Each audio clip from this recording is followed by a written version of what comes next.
Flow of water start with the lake on top of the mountain. फिर ये lake river के रूप में कन्वर्ट हो जाता है और ये रिवर क्या बन जाता है? ओशियन। लेक रिवर के रूप में कन्वर्ट हुआ, ओशियन बन गया। देन अगेन ये ओशियन इवोपरेट हुआ, अगेन न्यू लेक का निर्माण हो गया।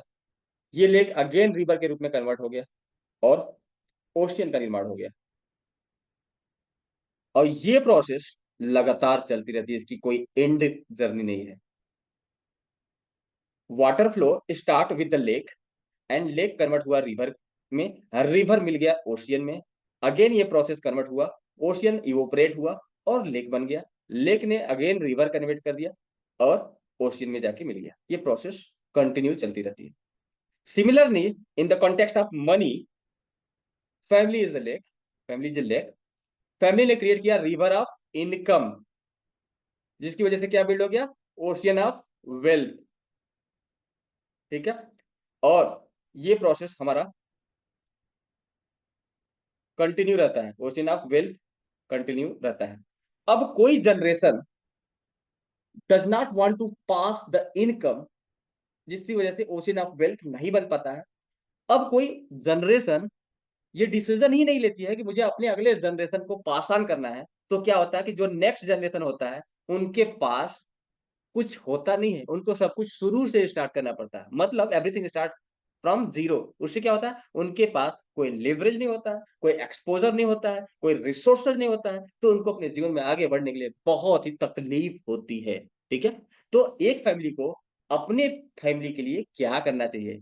एक लेक देना चाहिए या फिर river of income pass on करना चाहिए? तो फैमिली को river of income pass on करना चाहिए।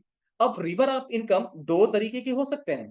पहला गारंटीड और दूसरा वेरिएबल। और हर फैमिली को ये दोनों तरीके का रिवर ऑफ इनकम बिल्ड करना चाहिए, गारंटीड तरीके का और वेरिएबल तरीके का। गारंटीड मतलब इंश्योरेंस के तरीके से, वेरिएबल मतलब मार्केट लिंक्ड प्रोडक्ट के साथ, जैसे यूनिट, जैसे म्यूचुअल फंड हो गया, राइट, जिसमें रिस्क रहता है लेकिन वो वेरिएबल इनकम कहलाता है। ठीक है, तो अगर मैं बोलूं कि गारंटीड का क्या मतलब है? गारंटीड ये इंश्योर करता है कि भाई कैश फ्लो बना रहेगा सिस्टम में। वेरिएबल क्या करता है? वेरिएबल कहता है कि भाई हम मनी को फास्टर स्पीड से ग्रो करवाएंगे। इससे इन दोनों से क्या होता है? जो ओशियन ऑफ वेल्थ होता है वो ग्रो करता रहता है। ठीक है, और ये पास ऑन होता है फैमिली को, जनरेशन को, और ये जनरेशन को इनकम के रूप में मिलता रहता है। तो अमीर लोगों को आप देखते हैं, अमीर लोगों का जो जनरेशन होगा वो कभी गरीब नहीं हो सकता है, क्योंकि वो इस तरीके से प्लानिंग करते हैं।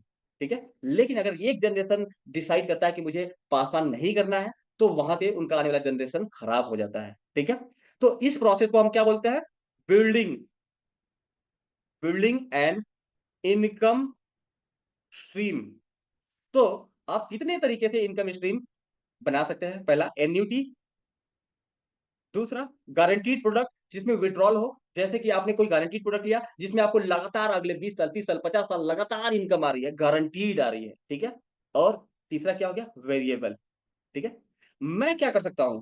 मैं आपको इन तीनों तरीकों से एक इनकम स्ट्रीम बिल्ड करने में आपकी मदद कर सकता हूं। तो अगर आप चाहते हो कि 30 मिनट का फ्री कंसल्टेशन मैं आपको दूं, तो आप मेरा अपॉइंटमेंट बुक कर सकते हो। ठीक है, अगेन मैं आपको रिमाइंड कर दे रहा हूं कि एक फैमिली अपना रिवर ऑफ इनकम बिल्ड करती है गारंटीड और वेरिएबल के फॉर्म में। ठीक है, इस तरीके से उनकी फैमिली का जो ये इनकम होता है पास ऑन हो जाता है उनके नेक्स्ट जनरेशन को। नेक्स्ट जनरेशन भी रिवर ऑफ इनकम बिल्ड करती है। इस तरीके से ये जर्नी एंडलेस हो जाती है, फिर कभी आने वाला जनरेशन कभी गरीब ही नहीं होता है। तो बड़े बड़े लोग ऐसे ही डिसाइड करते हैं। ठीक है, so do you want to build income stream, guaranteed income stream and variable income stream? Yes, I can help you on this journey.